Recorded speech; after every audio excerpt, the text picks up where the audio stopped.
Hari ini Allah masih izinkan kita untuk sama-sama duduk di sini, juga itu bagian dari nikmat Allah Subhanahu wa taala. Maka sikap terbaik kita senantiasa bersyukur kepada Allah Subhanahu wa taala. Bersyukur dengan lisan dengan mengucapkan alhamdulillahirabbil alamin.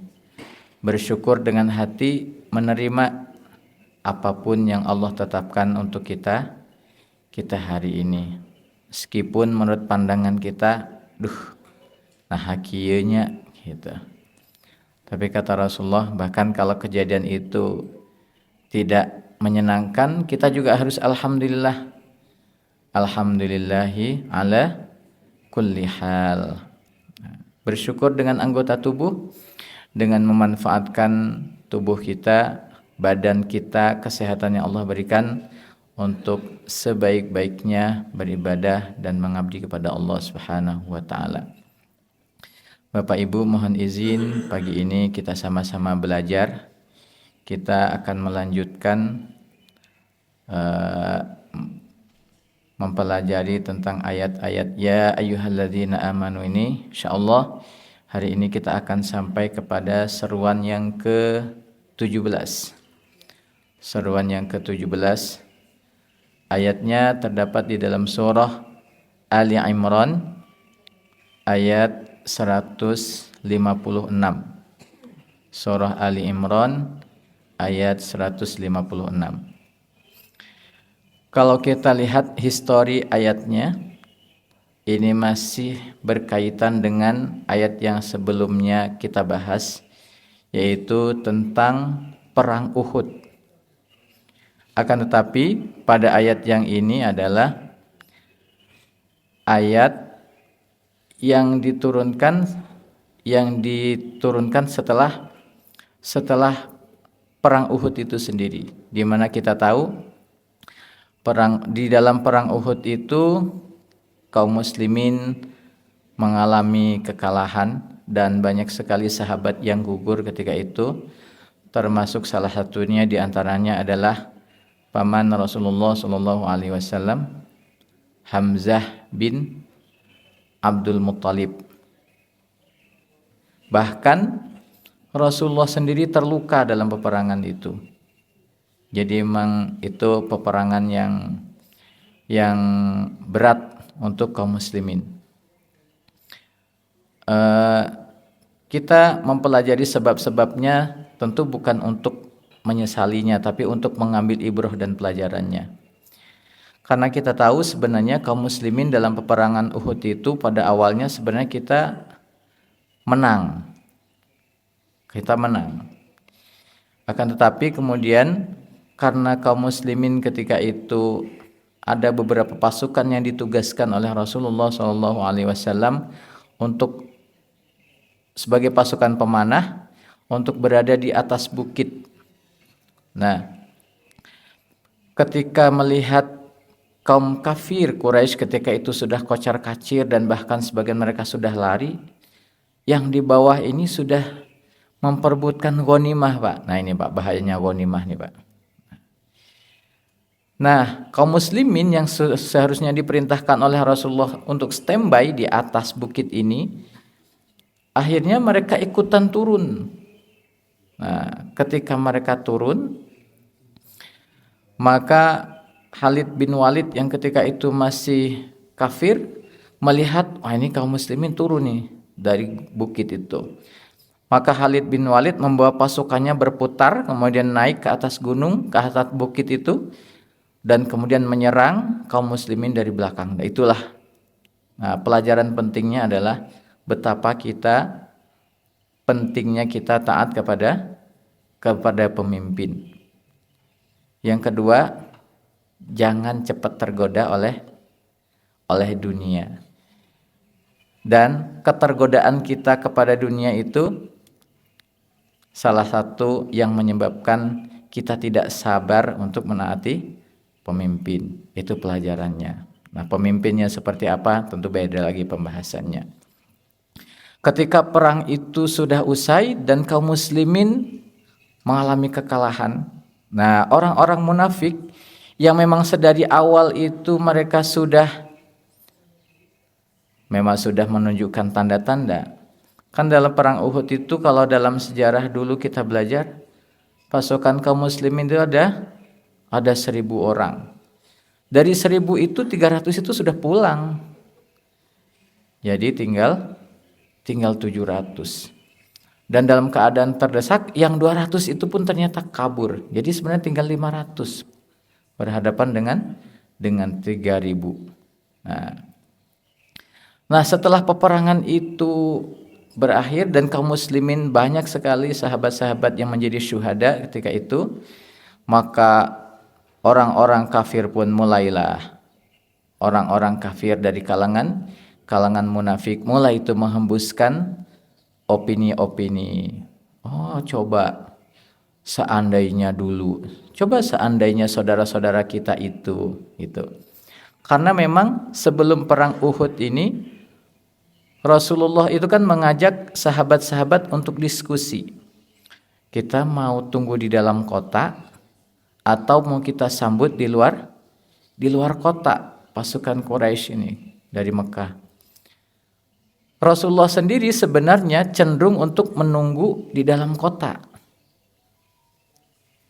Dan orang-orang munafik Abdullah bin Ubay itu sebenarnya sepakat kita menunggu di dalam kota. Tapi karena proses diskusi dengan para sahabat, akhirnya Rasulullah ikut menyepakati kita jemput mereka di luar gerbang kota Madinah. Nah, dulu Uhud itu belum masuk wilayah Madinah. Nah, ketika Rasulullah sudah bersiap-siap, kemudian sahabat kembali dan meminta, ya Rasulullah, kami ikut Anda saja, kita tunggu di dalam kota. Kata Rasulullah, pantang bagi seorang nabi yang sudah menggunakan baju perang kemudian menarik kembali sikapnya. Nah, ini juga pelajaran buat kita, Pak. Sebagai pemimpin, kalau sudah menyepakati sesuatu, jalankan dengan apapun resikonya. Begitu katanya, Pak, di antara hikmahnya. Nah, ayat ini Allah turunkan kemudian ditujukan kepada orang-orang yang beriman untuk menyikapi orang-orang kafir. Karena ketika itu orang-orang kafir kemudian berkata, "Lau kanu indana ma matu wa ma qutilu." Coba ya, seandainya mereka itu, teman-teman kita itu, saudara-saudara kita itu tidak keluar, mereka tidak berperang, mereka tidak melakukan perjalanan, maka mereka tidak akan meninggal, mereka tidak akan mati, dan mereka tidak akan terbunuh. Nah, jadi sikap seperti itu tuh tidak boleh dalam Islam. Dalam ayat ini tuh tidak boleh. Tidak boleh ketika sudah terjadi sesuatu kemudian kita mengatakan, coba ya, kemarin itu, padahal saya udah bilang loh, gak usah berangkat. Jadi nah gitu. Tapi yang benar adalah bahwa qadarullah, yang terjadi itu adalah kehendak Allah, wa ma syaa wa fa'al, apa yang Allah kehendaki pasti terjadi. Kalau Allah sudah menetapkan kematian untuk seorang hamba hari A, jam sekian, tanggal sekian, mau pergi atau dia diam di rumah, kematian itu pasti akan datang. Di dalam surah An-Nisa ayat 78 kalau enggak salah, mohon maaf kalau salah. Nah, sekitar itulah. Ainama takunu yudrikumul maut walau kuntum fi burujim musyayyadah.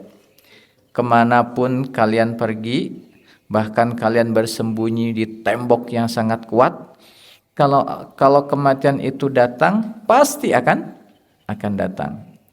Fa idza jaa ajaluhum la yastakhiruna sa'ah wa la yastaqdimun, dan apabila ajal telah tiba, tidak bisa dimajukan dan tidak bisa dimundurkan.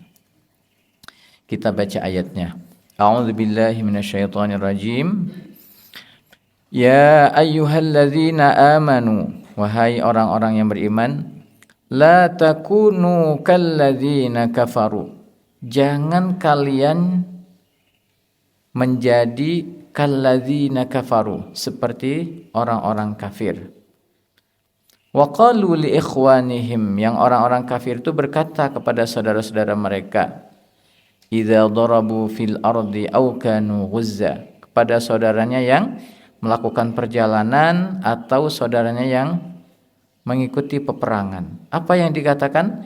Lau kanu indana, kalau seandainya mereka bersama kita, ma matu wa ma qutilu.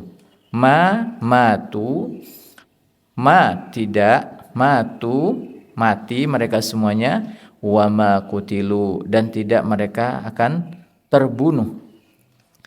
Liyaj'alallahu dzalika hasratan fi qulubihim, akibat keyakinan mereka itu Allah menjadikan penyesalan ke dalam hati mereka. Jadi keyakinan mereka itu yang mengatakan kalau mereka tidak pergi, maka saudara itu tidak akan mati atau tidak akan terbunuh, semakin membuat hasratan fi qulubihim, penyesalan di dalam hati mereka. Padahal wallahu yuhyi wa yumit, dan Allah lah yang menghidupkan dan mematikan. Wallahu bima ta'maluna basir, dan Allah dengan apa yang kalian kerjakan itu maha melihat. Maha melihat. Nah, ayat ini sekali lagi diturunkan untuk menguatkan orang-orang yang beriman dalam menghadapi orang-orang yang munafik setelah peperangan Uhud, di mana mereka mengatakan, kalau ikut saran saya, kita tetap aja di dalam kota Madinah, maka mereka tidak akan terbunuh. Karena mereka tidak mengikuti saran kita, maka mereka jadi terbunuh. Dalam ayat lain, yaquluna law kana lana minal amri syai' ma qutilna hahuna. Kalau seandainya mereka mengikuti saran kita nih, maka mereka tidak akan terbunuh. Nah, pemikiran seperti ini tuh pemikirannya salah, karena kematian sekali lagi sudah menjadi ketetapan Allah Subhanahu wa taala. Bapak Ibu sekalian yang dirahmati Allah, ya ayyuhalladzina amanu. Ayat ini sekali lagi dimulai dengan seruan ya ayyuhalladzina amanu. Wahai orang-orang yang telah beriman. Karena amanu sekali lagi fi'il madhi, yang menunjukkan bahwa orang-orang itu berarti sudah memiliki keimanan di dalam hatinya. Ayat ini ditujukan untuk orang-orang yang beriman dengan tujuan untuk menguatkannya. Karena pernyataan mereka, orang-orang kafir itu, membuat terutama keluarga-keluarga para syuhada. Dan tujuan orang-orang kafir mengatakan demikian itu memang tujuannya untuk menimpakan kesalahan kepada keputusan Rasulullah. Sehingga orang-orang yang beriman diminta untuk enggak ikut-ikutan. La takunu kalladzina kafaru. Kalian jangan jadi seperti orang yang kafir, yang salah dalam memahami tentang kematian itu. Apa salahnya? Kesalahan mereka dalam menyikapi kematian itu adalah menganggap kalau mereka melakukan sesuatu atau tidak melakukan sesuatu, maka tidak akan menyebabkan mereka itu meninggal. Padahal meninggal itu sudah menjadi takdir dan ketetapan Allah Subhanahu wa taala. La takunu kalladzina kafaru. Jangan kalian seperti orang kafir. Kalau kita lihat konteks ayatnya dari sebab nuzulnya, memang ditujukan untuk orang-orang yang kafir dalam menyikapi kematian. Tapi banyak para ulama yang mengambil ini menjadi konteks umum. Karena apa? Para ulama tafsir menyebutkan al-ibratu fi umumil lafaz la bi khususis sabab, bahwa ibrah itu dilihat dari sisi keumuman lafaznya, bukan dari kekhususan sebabnya. Kalau kita lihat sebabnya, maka berarti konteks ayat ini adalah melarang orang-orang yang beriman untuk bersikap seperti orang-orang kafir dalam menyikapi kematian. Tapi kalau kita tarik dalam konteks umum, maka ayat ini menyuruhkan kepada kita agar kita jangan seperti orang kafir. Dalam hal apa? Dalam hal apapun. Dalam hal apapun kita jangan seperti orang kafir. Karena memang orang beriman dijanjikan oleh Allah Subhanahu wa taala nikmat yang besar nanti itu di surga. Maka dunia ini adalah darul amal bagi orang yang beriman dan darul jaza itu nanti di akhirat. Maka dalam hal apapun kita dilarang menjadi seperti orang kafir. Kalau kita tarik ke konteks umum. Nah, kita kembali ke konteks perang Uhud tadi. Setelah tadi orang-orang muslim yang ikut berperang tadi itu menjadi syuhada, maka mereka berkata, nah orang kafir ini siapa? Mohon maaf. Orang kafir ini dalam ayat ini adalah orang-orang munafik. Orang-orang munafik. Kenapa orang munafik disamakan dengan orang kafir? Karena orang munafik itu sesungguhnya mereka kafir. Dan mereka hanya menyatakan keimanan itu di mulut-mulut mereka saja. Di dalam surah Al-Baqarah, wa idza laqul ladzina amanu qalu amanna. Apabila orang-orang munafik itu bertemu dengan orang-orang beriman, mereka berkata, qalu amanna. Wa idza khalau ila syayatinihim, akan tapi apabila kembali kepada pemimpin mereka, syayatinihim diterjemahkan, ditafsirkan pemimpin mereka. Apa yang mereka katakan? Inna ma'akum, sesungguhnya kami bersamamu. Innama nahnu mustahzi'un. Dan kami hanya mengolok-olok saja. Orang kafir secara terang-terangan dan munafik semuanya kafir. Tapi orang munafik itu lebih berbahaya. Kenapa? Orang kafir hatinya kafir, perkataannya kafir, perbuatannya juga kafir, jelas. Tapi orang munafik berbahayanya hatinya kafir, pernyataannya mukmin, perbuatannya mukmin. Orang munafik itu mereka sholat bersama Nabi. Mereka berperang bersama Nabi. Tapi ya kayak begitu. Kalau perang dilihat dulu. Pikengingan ya. Pikengen teh ya teh. Ya masih gak nama pieleheun ya mah. Moal kenging ghanimah ya teh. Karena memang kepentingan mereka mengikuti Rasulullah itu hanya kepentingan duniawi semata. Ketika kira-kira kepentingan duniawi mereka tidak akan mereka capai, maka mereka akan menarik diri. Tidak hanya menarik diri, bahkan mereka melemahkan saudara-saudaranya. Mulai dari peperangan itu sendiri sampai pasca peperangan. Terus mereka menghembuskan opini-opini yang melemahkan kaum muslimin. Wa qalu li ikhwanihim, mereka berkata kepada saudara-saudara mereka. Saudara-saudara mereka siapa ini saudara-saudara mereka? Ada yang menafsirkan bahwa yang dimaksudkan saudara-saudara mereka adalah saudara-saudara sesama munafik. Ada yang menyebutkan saudara-saudara mereka, ya mereka itu semuanya. Karena mereka orang-orang munafik yang berkata itu secara zahir menunjukkan kalau mereka itu beriman. Jadi mereka itu berkata, apa yang mereka katakan? Lau kanu indana. Seandainya mereka itu kemarin bersama kita aja ya, pulang ke kota Madinah, nggak usah ikut perang, nggak usah kemana-mana, maka mereka tidak akan mati, mereka tidak akan terbunuh. Kepada siapa mereka katakan ini dalam konteks ini kepada orang-orang yang mengikuti perang. Nah, ternyata kalimat seperti ini tuh dulu sering diucapkan oleh orang-orang Quraisy.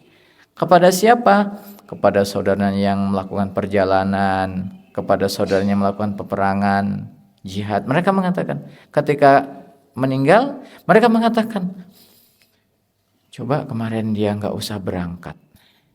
Coba mereka kemarin diam saja di sini bersama kita. Maka mereka nggak akan mati. Idza darabu fil ard. Darabu itu kalau dilihat secara teks bahasa itu artinya memukul. Tapi ternyata dalam Al-Qur'an banyak sekali arti doroba.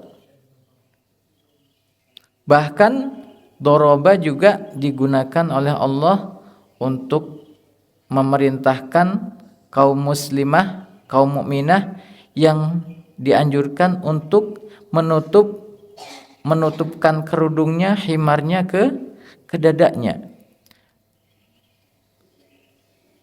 Yadribu alaihinna bihimarihinna ala juyubihinna di surah An-Nur, agar mereka menutupkan himar-himarnya ala juyubihinna kepada dada-dada mereka. Dipinta untuk memanjangkan kerudungnya sehingga menutup dada-dada kaum muslimah. Dikutakan kata doroba. Nah, di sini ditafsirkan bahwa doroba di sini maksudnya melakukan perjalanan yang jauh. Kalau kita baca ayat tentang mengqashar salat itu juga ada. Wa idza darabatum fil ardi falaysa 'alaikum junahun an taqassuru minas shalah. Apabila kalian melakukan perjalanan di muka bumi, masa mau diterjemahkan memukul di muka bumi? Falaisa 'alaikum junahun, maka tiada dosa bagimu an taqassuru minas shalah, untuk mengqashar salat.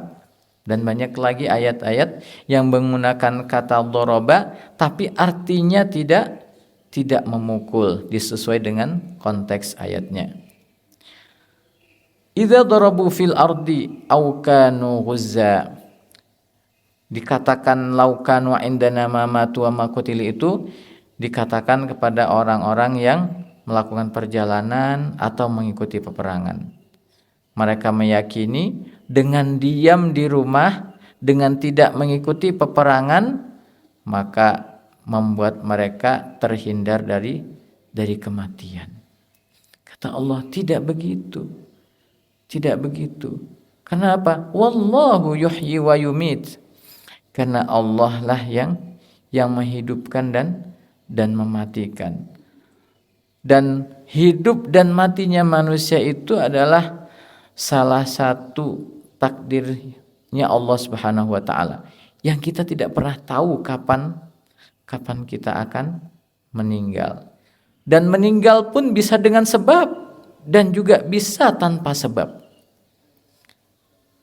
Makanya kita kalau ada orang meninggal, terkadang kita merasa, padahal kemarin sehat-sehat aja, nggak kedengaran sakit, nggak kedengaran apa. Memang begitulah Allah kalau sudah menghendaki takdirnya, bisa dengan sebab maupun bisa dengan tanpa sebab. Dulu ada tetangga yang dia itu menghantarkan jenazahnya tetangganya menggali kubur. Kalau di kampung kan yang menggali kubur itu warga aja, nggak ada tukang gali kubur yang khusus. Berangkat dia ke makam, menggali kubur, begitu pulang naik sepeda, sampai depan orang yang berduka jatuh dan meninggal di situ. Jadi setelah dia menggalikan kubur, dia pula kemudian digalikan kubur. Nah, begitulah yang namanya kematian.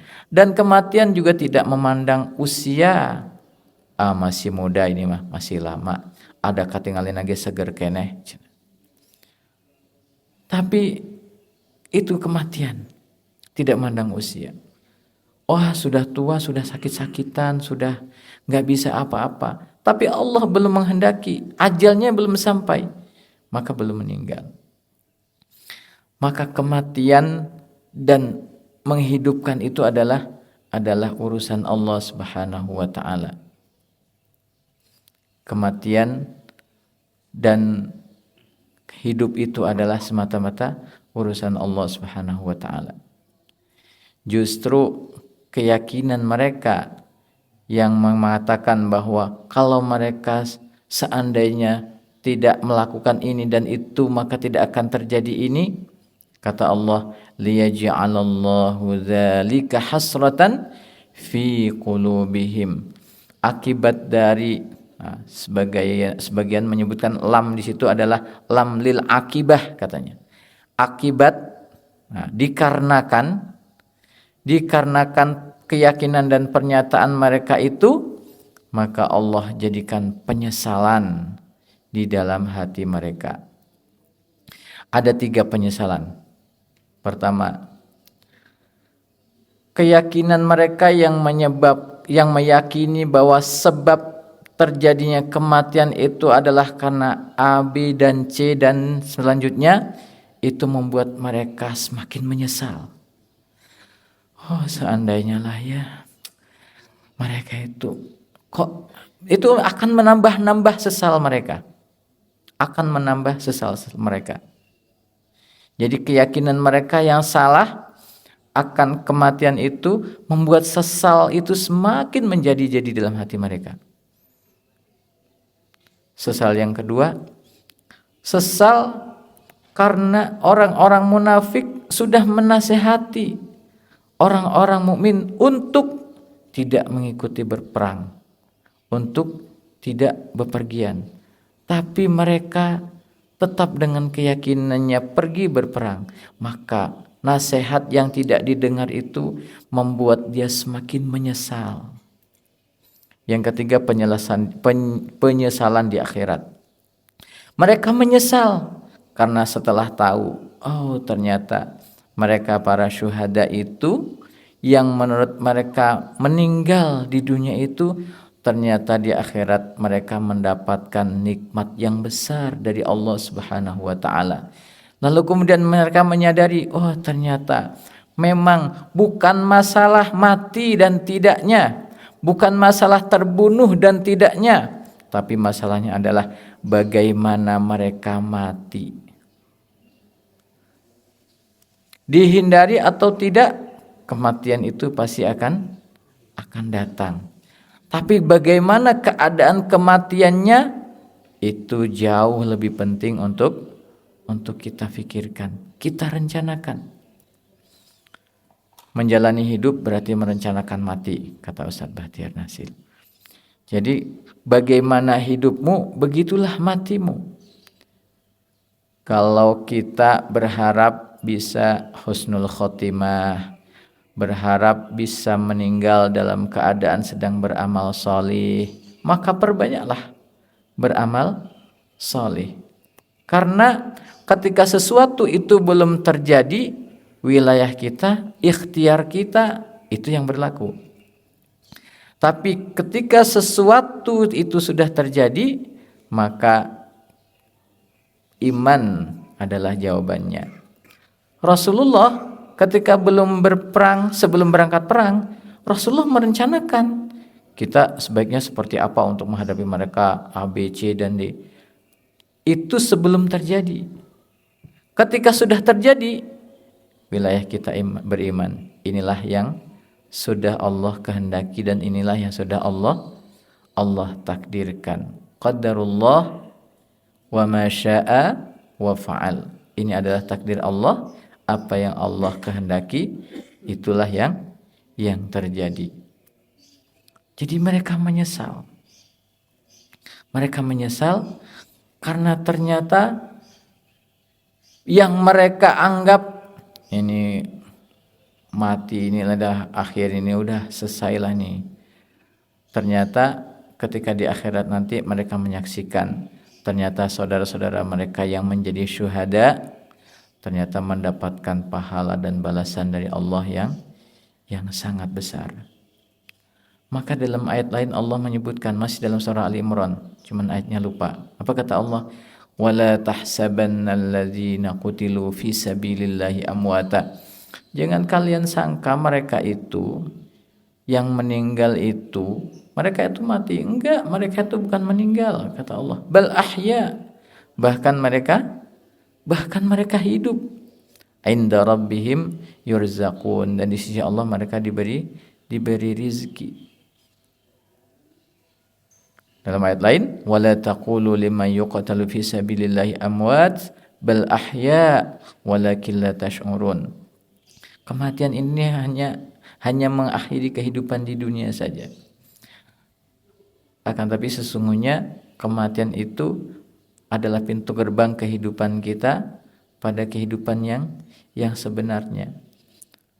Maka dalam memasuki gerbang kehidupan yang sesungguhnya itulah kita perlu melakukan amal-amal soleh. Dalam konteks ini mereka berperang. Maka dalam sejarah, Pak, kita baca pasukan kaum muslimin itu selalu lebih sedikit daripada orang-orang kafir. Tapi mereka teguh. Karena apa? Mereka nggak takut mati. Mereka yakin bahwa orang yang meninggal di jalan Allah pahalanya adalah surga. Tapi orang-orang kafir dan orang-orang munafik, mereka takut mati. Kenapa? Karena menganggap kematian adalah akhir dari segalanya. Mereka terlalu cinta dengan dunia dan kehidupan. Nah, kita oleh Allah Subhanahu wa taala dilarang untuk bersikap seperti itu. La takunu kalladzina kafaru. Kamu jangan bersikap seperti orang-orang kafir yang mereka itu takut mati. Takut mati jangan, minta mati juga jangan, tapi kalau Allah takdirkan mati harus siap. Wallahu yuhyi wa yumit. Karena kematian dan kehidupan itu adalah semata-mata di tangan Allah Subhanahu wa taala. Padahal masih muda ya. Masih udah kelihatannya juga sehat. Enggak berlaku itu semua. Karena yang kita lihat sehat itu adalah menurut penglihatan mata kita. Padahal malaikat Israel mah sudah ngintip-ngintip dari kemarin teteh. Nah, ketika kita yakin bahwa kematian itu adalah semata-mata atas takdir dan kehendak Allah Subhanahu wa taala, maka kita tidak kemudian menyesal dengan keputusan yang sudah dibuat. Wah, seandainya. Kenapa? Kata Allah, fa idza azamta fatawakkal 'ala Allah. Kalau sudah mengazamkan sesuatu, sudah tawakal kepada Allah. Serahkan semuanya kepada Allah. Yang harus kita pastikan adalah bahwa kita merencanakan sesuatu itu didasari dengan kebaikan dan ditujukan untuk kebaikan. Ternyata akibatnya terjadi banyak kendala, terjadi musibah. Itu adalah bagian dari takdir Allah Subhanahu wa taala. Kita sudah merencanakan yang terbaik, sudah. Wilayah kita wilayah ikhtiar.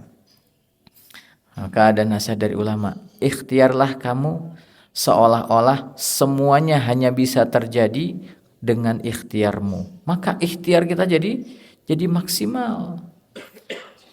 Ketika sudah terjadi, tawakallah kepada Allah Subhanahu wa taala. Seolah-olah ikhtiarmu itu tidak ada artinya. Wallahu bima ta'maluna basir, dan Allah Maha melihat apa yang kalian kerjakan. Yang menarik adalah pada ayat 157 dan 158-nya. Apa kata Allah? Wala in qutiltum fi sabilillah aw muttum lamaghfiratum minallahi wa rahmatun khairum mimma yajma'un. Wala in muttum aw qutiltum la ilallahi tuhsyarun. Dan sungguh kalau kalian terbunuh di jalan Allah atau kalian meninggal begitu saja? Karena juga banyak para syuhada yang mereka berperang, tapi justru meninggalnya tidak di medan perang. Siapa misalnya? Khalid bin Walid, panglima perang, menginginkan menjadi syuhada, tapi Allah takdirkan justru meninggalnya bukan di medan perang. Meninggalnya justru di atas tempat tidur. Jadi bukan soal kamu mati meninggal karena terbunuh di medan perang atau kamu meninggal di bukan itu. Yang paling penting adalah kamu meninggal dalam keadaan iman kepada Allah Subhanahu wa taala. Wala in qutiltum fi sabilillahi aw muttum. Karena apa? Karena janji Allah, la maghfiratum minallahi wa rahmah. Karena orang yang meninggal dalam keadaan beriman kepada Allah Subhanahu wa taala, maka apa janji Allah? La maghfiratum minallah. Ini lamnya dibacanya pendek, Pak. Jangan sampai dibaca panjang. La maghfiratum minallah, maka pasti kamu mendapatkan ampunan dari Allah. Sedikit nyimpang, belok kalau bahasanya Ustadz Nurdin, belok sebentar. Nih akibat salah membaca lam nih, hati-hati ketika kita berdoa. Rabbana zalamna anfusana wa illam taghfir lana. Apa selanjutnya? Lanakunanna minal khasirin. Lamnya dibaca pendek. Kalau diterjemahkan gini, Rabbana, wahai Rabb kami, zalamna, sungguh kami telah menzalimi diri, zalamna anfusana, menzalimi diri kami sendiri. Wa illam taghfir lana, seandainya engkau tidak ampuni kami, lanakunanna minal khasirin. Kalau engkau tidak ampuni kami, lanakunanna minal khasirin, maka benar-benar kami termasuk orang-orang yang merugi. Siapa yang merugi? Kalau tidak diampuni oleh Allah. Lamnya dibaca pendek. Kalau dibaca panjang, kalau engkau tidak ampuni kami, maka tidaklah kami merugi. Nah, cuman karena ketambahan alif saja. Saya lupa kata ahli bahasa apa katanya? La tazidul mabna illa tazidul makna. Tidaklah dalam bahasa Arab itu tidaklah terjadi penambahan huruf kecuali juga terjadi penambahan makna. La maghfiratum minallahi wa rahmah. Maka orang yang meninggal dalam keadaan beriman kepada Allah Subhanahu wa taala akan mendapatkan dua. Apa yang pertama? Mendapatkan ampunan dari Allah Subhanahu wa taala dan akan mendapatkan rahmat dari Allah Subhanahu wa taala. Yang ampunan dan rahmat Allah itu, kata Allah, khairum mimma yajma'un. Ampunan dan rahmat Allah itu lebih baik, khairum min.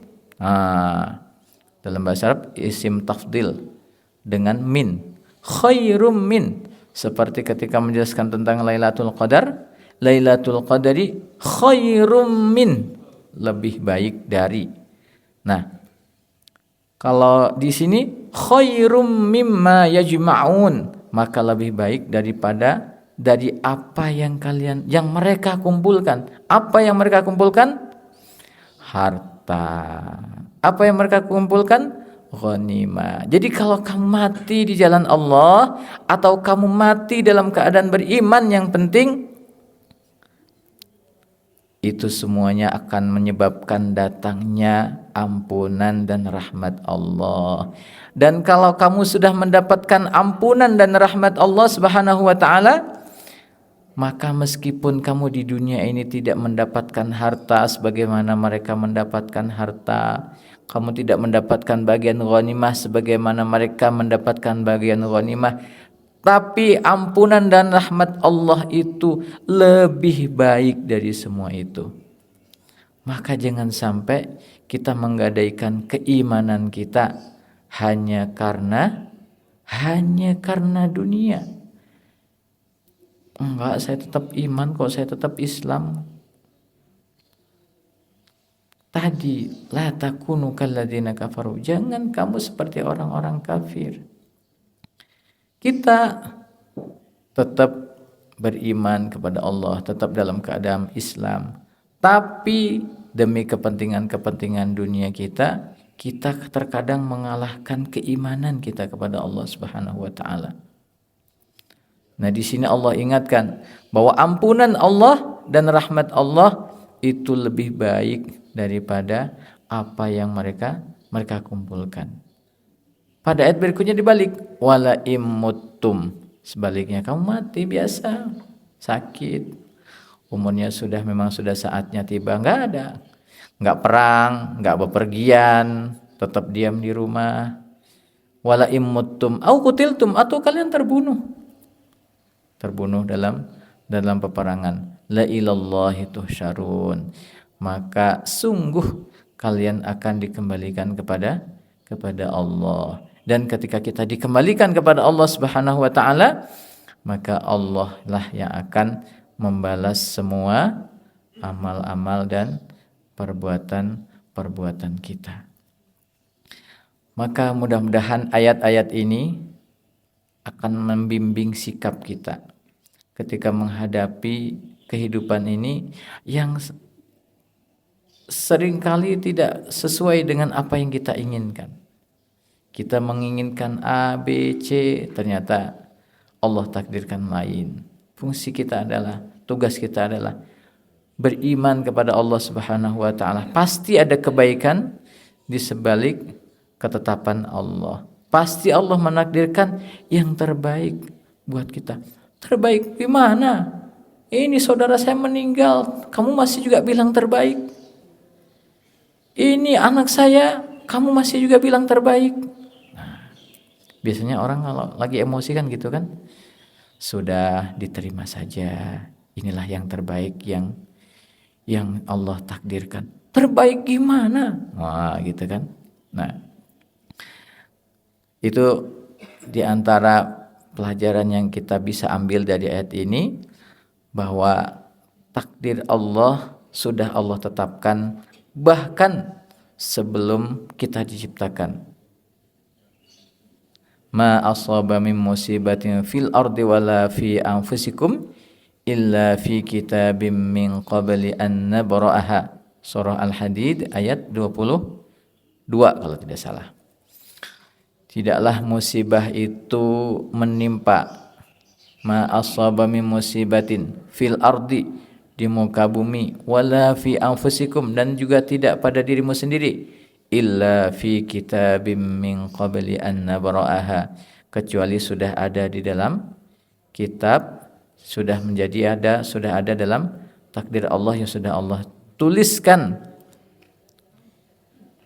sebelum penciptaan kita.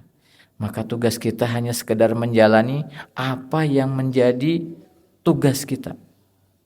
Kita ditugaskan oleh Allah Subhanahu wa taala untuk bekerja. Kita ditugaskan oleh Allah Subhanahu wa taala untuk beribadah. Kita ditugaskan oleh Allah Subhanahu wa taala sesuai dengan potensi dan kemampuan kita, maka kita jalankan itu dengan sebaik-baiknya. Ketika sudah kita lakukan, ternyata hasilnya tidak seperti yang kita inginkan, maka kita yakin bisa jadi kalau seandainya setiap yang kita rencanakan itu selalu berhasil, justru itu tidak baik buat kita. Apa? Bisa jadi kalau kita setiap melakukan sesuatu berhasil, akan muncul sombong dalam hati kita. Oh, abdi teh ya, gitu ya. Padahal kata Rasulullah, barang siapa yang ada kesombongan sedikit saja dalam hatinya, maka diharamkan untuk masuk surga. Maka orang yang beriman adalah kesuksesannya adalah ketika faman zuhziha 'anil nar wa udkhilal jannata faqad faz. Jadi orang kaya orang kaya yang diridhoi oleh Allah. Berarti nggak penting kaya? Enggak penting kaya. Sahabat-sahabat kita, sahabat-sahabat Rasulullah dulu banyak yang kaya-kaya. Umar bin Khattab kaya, Abu Bakar kaya, Utsman bin Affan apalagi kaya, Abdurrah bin Auf kaya. Tapi kayanya mereka kaya yang diridhoi oleh Allah Subhanahu wa taala. Kenapa? Karena harta yang mereka miliki tidak mereka simpan di dalam hati sehingga berat untuk mengeluarkan. Harta yang mereka miliki digunakan untuk di jalan Allah. Dalam sebuah riwayat itu disebutkan Abdurrahman bin Auf itu hartanya tidak satu pun penduduk Madinah itu kecuali semuanya pernah merasakan hartanya Abdurrahman bin Auf. Saking kayanya itu. Jadi sahabat mereka kaya, tapi kaya yang bisa menghantarkan ke surga. Kalau Allah takdirkan jadi miskin, jadi orang miskin yang bisa mengundang ridha Allah Subhanahu wa taala. Para sahabat banyak yang miskin, banyak. Mereka miskin, tapi dengan kemiskinannya itu tidak membuat mereka jadi jauh dari Allah. Jadi petinggi, pejabat yang diridhai Allah. Kenapa? Dengan kekuasaannya itu mereka bisa membela agama Allah. Dulu ada ceramahnya Ustaz Somad yang gini. Bupati puasa Senin Kemis kok dibangga-banggakan. Itu bukan ibadahnya bupati. Puasa Senin Kemis itu orang biasa juga banyak yang bisa mengerjakan. Ibadahnya bupati apa? Tanda tangan. Ibadah bisa jadi tanda tangan, bisa jadi ibadah, bisa. Kalau tanda tangannya untuk menandatangani sesuatu yang diridhoi oleh Allah. Dengan tanda tangannya itu keluar kebijakan-kebijakan yang membela agama Allah, membela orang-orang yang lemah, membela orang-orang yang seharusnya mendapatkan pembelaan. Tanda tangannya jadi ibadah. Lama? Enggak, setengah menit cukup.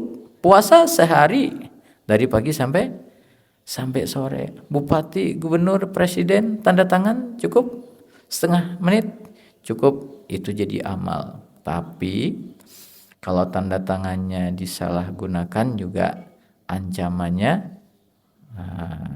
Jadi memang hidup kita ini adalah pilihan. Status kita itu adalah takdir Allah. Status jadi pejabat, takdir Allah. Status jadi pegawai, takdir Allah. Status jadi rakyat biasa, takdir Allah. Jadi orang kaya, takdir Allah. Jadi orang miskin, takdir Allah. Tapi kita punya wilayah untuk memilih dengan status kita itu akan menjadi orang yang seperti apa. Kita sudah dikasih pilihan. Fa'alhamaha fujuraha wa taqwaha. Dalam setiap kita itu diilhamkan di dalam hati itu kecenderungan kepada kebaikan dan kecenderungan kepada keburukan. Nah, mudah-mudahan ayat-ayat ini bisa menuntun kita untuk menjalani kehidupan kita, karena memang di antara fungsi Al-Qur'an di surah Yunus ayat 57, ya ayuhan nas qad ja'atkum mau'izatun mir rabbikum.